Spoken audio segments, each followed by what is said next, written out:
साथियों, आप सबका पुनः स्वागत है श्रद्धा एस्ट्रो ज्योतिष में। आज हम लोग डिस्कस करने वाले हैं योगी आदित्यनाथ जी की कुंडली। और ये कुंडली काफ़ी कुछ हमें बता देगी कि किस प्रकार से एक जीवन की शुरुआत सांसारिक विषयों से करके उसके बाद संन्यास के प्रति गए, तो वो कौन से कॉम्बिनेशन है जिसमें जातक का जीवन इस प्रकार से हो सकता है। तो आइए शुरुआत करते हैं। देखिए, जब कभी भी कोई कुंडली देखी जाती है तो सबसे पहले हम लग्न, लग्नेश और चंद्र चंद्रेश का विचार करते हैं, यानी जो राशि तय करता है। और लग्नेश जब कभी भी जैसे 1, 5, 9 को हम अग्नि तत्व या क्षत्रिय में मानते हैं, तो जो अपने विचारों को बड़े ज़्यादा निर्भीक होकर प्रकट करने के लिए जाने जाते हैं, वो 1, 5, 9 विशेष रूप से। ठीक हो गया। मैंने देखिए यहाँ पर क्या शब्द इस्तेमाल किया है, निर्भीक होकर। वैसे विचारों को बहुत अच्छे से प्रेजेंट करने और भी लग्न आते हैं, लेकिन जहां पर थोड़ा सा क्योंकि इसमें अग्नि भी है, वो अग्नि का रौद्र भी दिखाई देता, तो 1, 5, 9 इन लग्नों में माना जाता। अभी आदित्यनाथ जी का 5 है। ठीक हो गया। इनमें भी अंतर है, हमें इसमें भी अंतर करना आना चाहिए कि 1 नंबर मंगल जो राजा नहीं है, कमांडर है। 9 किसी राजा के दरबार में काम करने वाले जो राजपुरोहित, वो भी एकदम क्षत्रियों की तरह आदेश देते हैं। लेकिन जब स्वयं राजा के आदेश की बात आती है तो फिर हम 5 नंबर को मानते हैं। आप पढ़ेंगे तो आपको धीरे धीरे ये समझ में आने लग जाएगा कि लग्नों में राजा की संख्या मिलती है 5 नंबर को। ठीक हो गया, यानी सिंह लग्न को। और अब जैसे इनके राजनीतिक जीवन में भी हम थोड़ा दृष्टि डालते हैं तो समझ में आता है कि भाई जिस जगह से शुरुआत किया, फिर वो कभी जगह यानी पीछे मुड़ के नहीं देखा, लगातार बढ़ते ही गए। लोकसभा में गए, बहुत कम उम्र में लोकसभा में जाने का मौका मिला और लगातार बढ़ते ही गए। पहले कुछ वोटों से जीते, फिर ज्यादा वोटों से जीते, वो अंतर बढ़ता ही चला गया। ठीक हो गया। हम खाली इनका कुंडली विश्लेषण कर रहे हैं, इसमें हम हमारी क्या कोई व्यक्तिगत निहित स्वार्थ छुपा है, वो उसका कोई अर्थ नहीं अभी नहीं रह जाता है। क्योंकि जब कुंडली में आएंगे तो हमें एकदम अनबायस्ड होकर चर्चा करनी पड़ेगी कि कौन कौन से महत्वपूर्ण गुण हैं, विषय हैं जो हम टटोलते हैं एक ज्योतिषी की दृष्टि से। ठीक हो गया। तो हमें 1, 5, 9 का बल समझ में आया। अब राशि देखिए, चंद्रमा बैठा है कुंभ राशि। ध्यान दीजिएगा, कुंभ को शनि का लिबरल फॉर्म माना जाता है, यानी श्रम और रोजगार मंत्रालय का स्वामी जो है, तो उस चीज को भी बड़े अच्छे ढंग से निभा पाते हैं। ये तो हम जानते हैं कि भी इनके वाणी में बड़ा विस्फोटक रूप दिखाई देता है, लेकिन जो लिबरल फॉर्म है, क्योंकि 11 नंबर 10 नंबर से काफी आगे हैं काम करने के लिए। 10 नंबर यानी मकर को हम मानते हैं विशेष रूप से जो शनि के थोड़े से एग्रेसिव रूप की बात करता है, लेकिन 11 नंबर जो है लिबरल फॉर्म ऑफ सेट्रन की बात करता है। कहीं से भी लाभ मिलता है, आने दो। कुंभ से समझ में आता है, तो कुंभ राशि के कारण वो चीजों में समन्वय करने के लिए बहुत बढ़िया, हर चीज से लाभ निकालना जानते हैं। ठीक हो गया। तो वो दृष्टि भी हमें ध्यान रखनी है कि जब ऐसा कोई मिलन होता है, देखिए अगर लग्न और राशि दोनों ही अग्नि तत्व प्रधान आ जाए तो क्या होता है, कई दफा आदमी का जो वो क्रोध का सही नियंत्रण नहीं हो पाता है। लेकिन अभी क्या है, अग्नि तत्व लग्न में आ रहा है और वायु तत्व हमारे राशि में आ रहा है, तो वो अच्छा समन्वय है, क्योंकि वायु तत्व राशियां कर्मठ होती हैं। ठीक हो गया। और अग्नि तत्व में तो आपको पता है वो ज्यादा बॉसी नेचर माना जाता है। 1, 5, 9 भी आदेश दिया, लेकिन अभी क्या है, दोनों का समन्वय है। ठीक हो गया। आदेश देते हैं वो ठीक है, लेकिन क्योंकि शनि का, जैसे मैंने बताया, श्रम और रोजगार मंत्रालय, जो शनि का सेवा भाव है, वो सही रूप से देखना है तो 11 नंबर में देखो। किसी से भी अगर हमें कुछ ऐसा लगता है कि भाई हित हो सकता है, तो कोई ऐसा एग्रेशन नहीं है, एग्रेशन को भूल कर भी उसको अपनाया जा सकता है। ये गुण 10 नंबर से ज्यादा 11 नंबर में विद्यमान है। ठीक हो गया, यानी एक्वेरियस में। तो वो हमने बेसिक आइडिया लिया। उसके बाद जब कभी भी कोई चीजों की उत्तरोत्तर पुष्टि करनी है तो लग्न से देखें, चंद्र से देखें, और काल पुरुष के रेफरेंस चार्ट से भी उस भावों का बल टटोलना है। ठीक हो गया। अब जैसे लग्न लग्नेश चंद्र चंद्रेश पर हमने विचार किया, तो लग्नेश कहाँ बैठे हैं? सूर्य। सूर्य हम क्या मानते हैं? सूर्य यानी राजा मानते हैं, और जो भी बड़े चाहे पब्लिक सेक्टर में अधिकारी हैं, अगर अभिजीत मुहूर्त में किसी का जन्म होता है तो हम सामान्यतः मानते हैं कि उनका समाज में बहुत अच्छा यश रहेगा। ठीक हो गया। तो सूर्य अब लग्नेश होकर अभिजीत मुहूर्त में दशम भाव में बैठे हैं। सूर्य को इससे ज्यादा बल कहीं नहीं मिलता है। ठीक हो गया। वो अलग बात है कि जो ये राशि है कुटुंब भाव को काल पुरुष की कुंडली में रिप्रेजेंट करती, वहां पर इन ग्रहों का संयोग, इन ग्रहों की तिकड़ी नहीं मिलनी चाहिए थी। कुटुंब यानी हमारी खुद की फैमिली गैदरिंग को डिस्टर्ब करेगा हमारा वर्क प्रोफाइल। ठीक हो गया। फैमिली गैदरिंग यानी जब हम अपने व्यक्तिगत परिवार के बारे में कभी विचार भी करेंगे तो वो हमारा जो कार्य क्षेत्र है, हमारा जो ऑफिस एनवायरमेंट है, वो आड़े आएगा। तो व्यक्तिगत परिवार की बात अब योगी जी के जीवन में नहीं है, मतलब या कह सकते हैं अपने कार्य को ही अपना परिवार मानना पड़ेगा। अपने भाई इस समय तत्काल में उत्तर प्रदेश जैसे बड़े राज्य के मुख्यमंत्री हैं, और हम समझ सकते हैं उत्तर प्रदेश का मानी खाली एक राज्य कह देना वो ठीक नहीं होगा।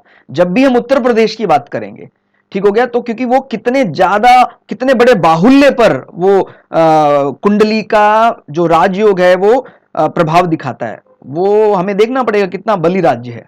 तो आप अंदाजा लगा सकते हैं कि चाइना, अमेरिका और इंडोनेशिया के बाद, यानी देशों में अगर हम देखें, थोड़ी देर के लिए भारत को अभी हम कलेक्टिवली मान लेते हैं यूपी के साथ ही, तो सिर्फ चाइना की आबादी, यूएसए की आबादी और इंडोनेशिया की आबादी ही यूपी स्टेट से ज्यादा है।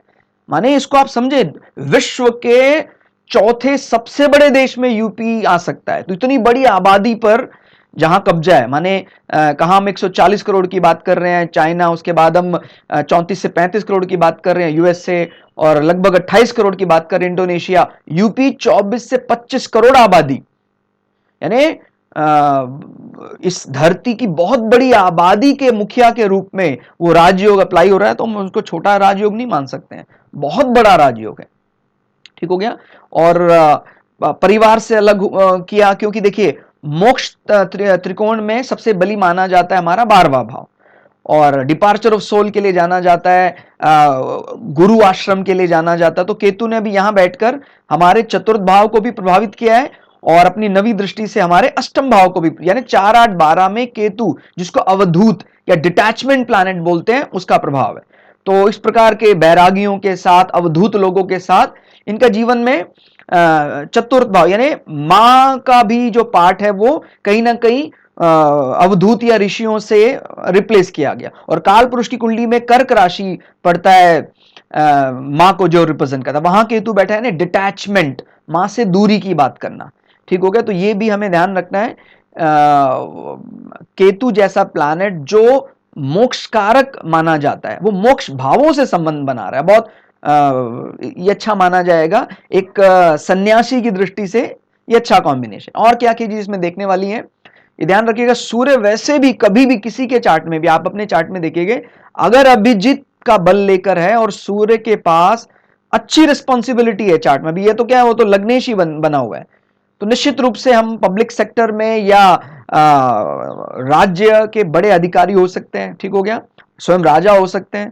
ठीक हो गया। ये तो एक राजा के समान ही माने जाएंगे। मैंने अभी बताया दुनिया के, मतलब मैं एक देश की बात नहीं कर रहा है, दुनिया के देशों में अगर यूपी को एक देश की तरह मानते हैं तो चौथे नंबर पर आ रहा है, चाइना, यूएस, इंडोनेशिया के बाद। तो बहुत प्रभावशाली माना जाएगा अगर इस राज्य का कोई मुख्यमंत्री है या सर्वे सर्वा है। ठीक हो गया। अब इसमें क्या, दशम भाव में सूर्य, शनि, बुध और शुक्र का संबंध प्रबल राजयोग और धनयोग का निर्माण करता है। ठीक हो गया। अब इसमें अगर हम ध्यान से देखते हैं, सूर्य लग्नेश है और बुध धनेश, ठीक है, धनेश भी है और एकादशेश भी है। तो जब कभी भी हमारा लग्न का यानी एक प्रथम भाव, दूसरे भाव, 11वें भाव का संबंध बनता है तो हम उसको धनयोग, तो ये दोनों मित्र भी हैं। उसके बाद वैसे तो यहां समझ में आता है कि भाई सूर्य और शनि में आपस में तनातनी, और शनि इनके सप्तम भाव, स्पाउस के लिए जिम्मेदार प्लैनेट है, तो वो काफी ज्यादा क्लोज कंजंक्शन में है, तो और देख भी रहे हैं अपने भाव को, तो जो मैरिड लाइफ की बात है उससे उन्होंने डिनायल की बात की है, ठीक हो गया। यानी बहुत क्लोज कंजंक्शन में है सूर्य के साथ, और दोनों टू साइडेड एनिमी है, यानी सूर्य भी शनि को शत्रु मान रहा है, शनि भी सूर्य को शत्रु मान रहा है। तो इस प्रकार की भावना है। और हमें ये भी ध्यान रखना है कि शनि की दशम दृष्टि भी है, ठीक हो गया।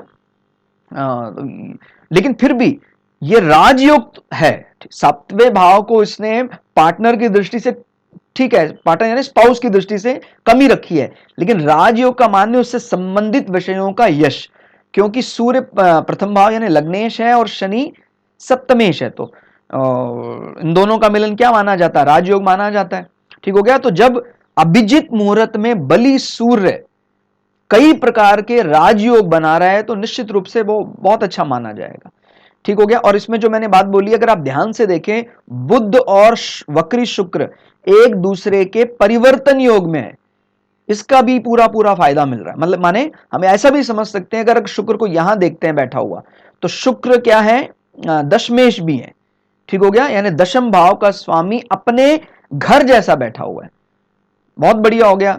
और शुक्र को खाली ऐसी रिस्पॉन्सिबिलिटी नहीं है, बुध और शुक्र को जिन जिन भावों की रिस्पॉन्सिबिलिटी है उसका पूर्ण बल जातक को मिलेगा। तो बुध हमारे स्पिरिचुअल कम्युनिकेशन के लिए जिम्मेदार है, वैसे भी बुध बोलने में बड़े पारंगत हैं। और शुक्र यहां पर फॉर्मल कम्युनिकेशन, जो बाहर वार्तालाप है, उसके लिए जिम्मेदार है। और शुक्र रिजल्टेंट शुक्र के पास ही है, क्योंकि शुक्र इस घर के मालिक है दशम भाव के। और 11वां भाव यानी इच्छा पूर्ति, वो भी बुध के पास है। तो ये चार भावों का पूर्ण बल इनको मिलता है, ठीक हो गया, स्वग्रही जैसा माना जाएगा। और वक्रत्व मैंने क्या बताया था? वक्रत्व अगर आपको याद हो, वक्री ग्रह जब कभी भी आते हैं तो वो एक अतिरिक्त स्वाभिमान जगा देते हैं। कई बार ये स्वाभिमान बहुत बढ़ जाने पर अहंकार का रूप भी ले लेता। भाई किसी की कुंडली में अगर बहुत ज्यादा वक्री ग्रह है, देखिए राहु केतु को अब उसमें नहीं गिनते, वो तो सदैव वक्री रहते हैं। और लेकिन गुरु शुक्र और 3-4 ग्रह अगर वक्रत्व में आ जाते हैं तो आदमी को अकेला चलना पड़ता है, एकला चलो, ठीक हो गया, कई विषयों में आदमी को। लेकिन ये अकेलापन बली है कि नहीं है वो समझ में आता है कि भाई देखिए अकेलापन तो है, लेकिन गुरु अपने घर में बैठकर बोल्ड हो रहा है। इसी प्रकार से शुक्र वक्री है, अकेलापन है, लेकिन वो परिवर्तन या योग के कारण अपने घर में जैसा प्रतीत हो रहा है। तो ये अकेलापन संन्यास की तरफ बात करता है, ठीक हो गया। तो आपको ध्यान देना है, वक्री ग्रहों का अकेलापन कई दफा हमारे जीवन में दूसरों का साथ छीन लेता है, लेकिन ये अकेलापन स्वग्रही में जब आता है तो फिर वो सबके साथ भी है, उसके बाद भी हमारे पास एक नियम कायदा कानून अतिरिक्त है। भाई हम संन्यास में मानते हैं, यह एक मठाधीश के रूप में हम उनसे एक दूरी बनाकर रखते हैं, तो वो एक विशेष अतिरिक्त स्वाभिमान की बात भी करता है, ठीक हो गया। तो स्वग्रही वक्री गुरु परिवर्तन योग में बलि शुक्र और योग कारक मंगल भी प्रबल राजयोग में, ठीक हो गया। अब दृष्टि संबंध से भी राजयोग बनता है। राजयोग जिसको नहीं समझ में आ रहा है, प्लीज हम चाहेंगे आप हमारे चैनल में जाकर ग्रहों के गणित वाले सेक्शन में जाएं, प्लेलिस्ट में, जहां पहले समझे कि राजयोग और धन योग कैसे निकाला जाता है, ठीक हो गया।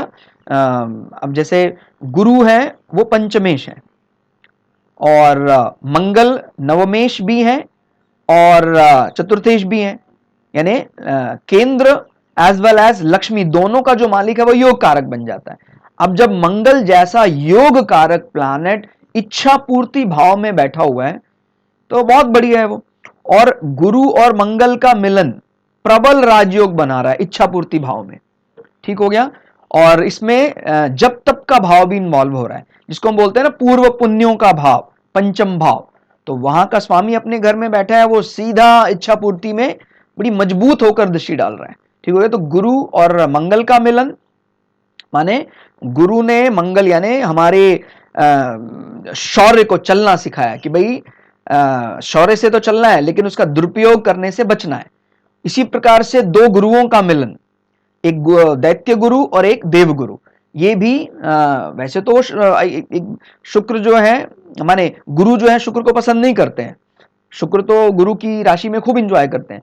लेकिन अभी क्या है, जब एक अतिरिक्त बल आ जाता है तो यानी जब राजयोग आ जाता है तो फिर शत्रुता को हम पीछे रख देते हैं, ठीक हो गया। तो ध्यान रखिएगा कि गुरु पंचम भाव में स्वग्रही होके बैठे हैं और शुक्र क्योंकि दशम भाव का स्वामी है, तो ये इन दोनों का मिलन क्या बन जाएगा, राजयोग बन जाएगा।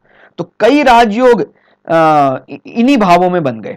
और वैसे भी कहते हैं कुंडली का राइट साइड में अगर ज्यादा आता तो उसका प्रभाव ज्यादा संसार में दिखाई देता है। भाई दोपहर में जन्म हुआ है तो ये तो समझ में आता है कि भाई ये वाले पार्ट की वेटेज ज्यादा होनी चाहिए, राइट साइड की। और राइट का मतलब हमारा ऑफिस एनवायरनमेंट, तो वहीं पर इनको ज्यादा यश भी मिलेगा। ठीक हो गया। ग्रह की दृष्टि से देखा जाए अपने खुद के व्यक्तिगत जीवन के लिए ये ज्यादा समय ना तो इन्होंने दिया है ना दे पाएंगे, उससे यश भी नहीं जीवन में मिलता है। लेकिन जहां भी ग्रहों का ज्यादा राजयोग बन रहे हैं, तिकड़ी ज्यादा बन रही है, वो बहुत बल दे देगा। ठीक हो गया। वक्री ग्रह, ठीक है, हाँ ये बात भी हमने डिस्कस कर ली कि स्वाभिमान और अकेलापन लाते हैं। फिर बुध शुक्र का परिवर्तन किन किन भावों को, 2 3 10 11 भावों को बली कर रहा है। आध्यात्मिक और सांसारिक वाणी का पूर्ण बल दिखाई देता है। ठीक हो गया। याद रखिएगा, this is spiritual communication, this is formal, संसार के लिए जो बोले जाने वाला है। अब इसमें बोलचाल में जो विस्फोटक चीज आती है कि भाई रौद्र रूप जो आता है बोलने में, वो कहां से आता है? भाई लग्न, चंद्र और काल लग्न। काल लग्न यानी मेष लग्न से हम रेफरेंस लेते हैं क्योंकि वो प्री इमेज लेकर चलता है। तो हमने तीनों से देखा, भाई हमने पहले लग्न से देखा, फिर चंद्र से देखा और फिर हमने काल लग्न से, कि वाणी भाव का मंगल संबंध विस्फोटक वाणी देता है। अब लग्न से देखते हैं, 1 2 3, तो तीसरा भाव का स्वामी कौन है? शुक्र। किसके साथ बैठा है? मंगल के साथ बैठा है, तो वो वाणी को विस्फोटक कर देता है। ठीक हो गया। उसके बाद हम चंद्र कुंडली से विचार करते हैं, 1 2 3, स्वामी कौन है? मंगल। कहां बैठा है? इच्छा पूर्ति में बैठा है, तो यहां भी मंगल के साथ, कमांडर के साथ संबंध आ गया। मंगल से ज्यादा विस्फोट में किसी का नाम नहीं आएगा। अग्नि तो फिर मंगल के ही मुख्य गुणों में माना जाएगा। ठीक हो गया। और इसी प्रकार से हम इससे देखते हैं, काल पुरुष की कुंडली से देखते हैं, 1 2 3, तो ये स्वाभाविक रूप से सभी के वाणी के लिए देखा जाता है, वहां भी मंगल जाके बैठे हुए हैं, तो ये वाणी को विस्फोटक बनाता है। मतलब ऐसी वाणी आप कहीं भी बुलवा लीजिए, जवाब तैयार रहेगा। ठीक हो गया। तो अब इसमें ये हमें बात ध्यान रखनी है कि जब कभी भी किसी कुंडली का अवलोकन करना है तो एक कुंडली से पुष्टि होती है तो बहुत बढ़िया है, उसके बाद 2 कुंडलियां, 3 कुंडलियां, तो जब कई कुंडलियों से पुष्टि होती है तो फिर निश्चित रूप से वो बल कई गुना बढ़ जाता है। ठीक हो गया। तो आप इस चीज को तो हमें मानना ही पड़ेगा कि योगी जी के जीवन में जो ट्रैक रिकॉर्ड भी बताता है कि भाई जहां भेजा गया है वहां से पलट कर नहीं आए हैं, लगातार सांसद बने तो बनते ही रहे और वो मार्जिन बढ़ता ही रहा। बहुत कम उम्र में मेंबर ऑफ पार्लियामेंट बन गए और उसके बाद लगातार वो जो जीत का मार्जिन था वो बढ़ता ही गया। इसी प्रकार से फिलहाल में अभी तत्काल में उत्तर प्रदेश के मुख्यमंत्री हैं और जल्दी ही रिजल्ट भी अनाउंस होने वाले हैं, मतलब माने दोबारा से चुनाव हुए हैं, उनके रिजल्ट बस आने ही वाले हैं। तो जो ट्रैक रिकॉर्ड बताता है और जो कुंडली विश्लेषण तो यही बताता है कि भाई पीछे मुड़ना नहीं देखा है, माने पलट कर नहीं देखा है। तो इस प्रकार से तो यश बढ़ता ही, और कहीं भी रहेंगे, माने मान लीजिए ये राजनीतिक जीवन से संन्यास भी ले लेते हैं तभी भी राजा की तरह ही रहेंगे, क्योंकि अभिजीत का बल इतना ज्यादा बढ़ा हुआ है कि वो, अब जैसे कई होते हैं जीत कर भी यश नहीं कमा पाते और कई हार कर भी उसकी हार का गुणगान दुनिया करती है। तो ये ऐसे नेताओं में से हैं कि भाई जहां भी जाएंगे निर्वासित भी हो जाएंगे कभी राजनीति से, तभी भी अपने आप यश में कभी कमी नहीं रहेगी। ठीक हो गया। तो अभी हम खाली एस्ट्रोलॉजिकल दृष्टि से देख रहे हैं, ठीक है, किसी से हमें लगाव है कि नहीं है उसकी उस दृष्टि से नहीं देख रहे हैं। ठीक हो गया। तो हमें यह बात ध्यान रखनी है कि भाई निश्चित रूप से अभिजीत का बल, और खासकर लग्नेश होकर अभिजीत का बल मिल जाए तो फिर कहीं नहीं क्या, और वहां भी कई राजयोग बन रहे हैं, प्रबल राजयोग, जहां राशि का स्वामी भी आके बैठा हुआ है, तो ये बहुत इंपॉर्टेंट हो गया। ठीक हो गया। अब इसमें लग्न चंद्र काल लग्न से सप्तमेश द्वंद्व में, सप्तमेश क्या बताता है? हमारे स्पाउस के बारे में बताता है। तो इसीलिए अपना जो देखिए, वैसे सप्तम भाव से हम पार्टनरशिप भी देखते हैं, तो पार्टनरशिप की दृष्टि से तो वो ठीक है, राजयोग बना रहा है। लेकिन जब हम स्पाउस के बारे में बात करते हैं, हमारे अर्धांगिनी के बारे में बात करते हैं, तो फिर हम ये देखते हैं कि भाई वो कहीं ज्यादा झगड़े में ना हो, द्वंद्व में ना हो। अब लग्न से देखा हमने सप्तमेश, वो भी द्वंद्व में है, ठीक हो गया भाई। सप्तमेश कौन है? शनि, लग्नेश के साथ ही झगड़े में है। फिर हमने चंद्र कुंडली से देखा सप्तमेश कौन है? सूर्य, वो भी द्वंद्व में है। फिर हमने काल पुरुष कुंडली से देखा सप्तमेश कौन है? शुक्र, वो भी द्वंद्व में दिखाई देता है भाई। शुक्र मंगल के साथ बैठा है, ये पूरी तरह मालिक है, ये भी मालिक है। और परिवर्तन योग में देखें तो फिर शुक्र यहां आ जाता है। वैसे भी सूर्य के साथ शुक्र रिलेशनशिप के लिए, मैरिज रिलेशनशिप के लिए ज्यादा अच्छा नहीं माना जाता। तो उस प्रकार से जैसे बताया, ये भी हमारी एक बहुत बड़ी कमी है कि हम आदर्श ढूंढना चाहते हैं भी, कोई कमी ना मिले चार्ट में। सभी चार्ट में कमी मिलती है, पर ब्रह्म परमात्मा भी जब धरती में पैदा होते हैं तो कुछ कमी लेकर आते हैं। तो इसलिए किसी अन्योक्ति अलंकार में नहीं जाना है कि भाई असंभव है और फिर भी हम उसको संभव मानने लग जाएं। इसलिए एक रियल स्टेट अगर क्रॉस कर जाता है, थ्रेशोल्ड क्रॉस कर जाता है, उस कुंडली को हम बली ही मानेंगे, ठीक हो गया। और डिपार्चर ऑफ सोल के लिए भी बहुत अच्छा माना जाता है भाई। 12वें भाव में अगर राहु जैसा प्लैनेट बिगड़ कर बैठ जाता है तो फिर वो लगाए रखता है, बहिर्मुख लगाए रखता है। लेकिन जब 12वें भाव में केतु बैठा है, वो तो अंतर्मुखी है, तो ध्यान का भी समय मिलता है, योग का भी समय मिलता है, मोक्ष को जानने का समय मिलता है। लेकिन मोक्ष का मतलब कहीं ना कहीं तो कीमत चुकानी पड़ती है, ठीक हो गया। जो कीमत हमें यानी मोक्ष के लिए प्रिपेयर एकदम से तो नहीं हो सकता आदमी, धीरे धीरे ही चीजों को त्याग, मोक्ष माने त्याग के रिहर्सल करनी पड़ती है हमें। त्याग दिया बचपन में जल्दी, तो बहुत जल्दी जल्दी इनके जीवन में त्याग आ गया, इसीलिए मोक्ष पर इनका अधिकार दिखाई देता है। अगर हम बृहद पराशर होरा शास्त्र जैसे ग्रंथों को बड़ी इनको मानते हैं, एकदम पुष्टि करते हैं उनकी, तो फिर वो बिल्कुल कहता है 12वें भाव से केतु जैसे अवधूत प्लैनेट का संबंध मोक्ष कारक माना जाता है, और वो भी मोक्ष राशियों के साथ संबंध आ रहा है।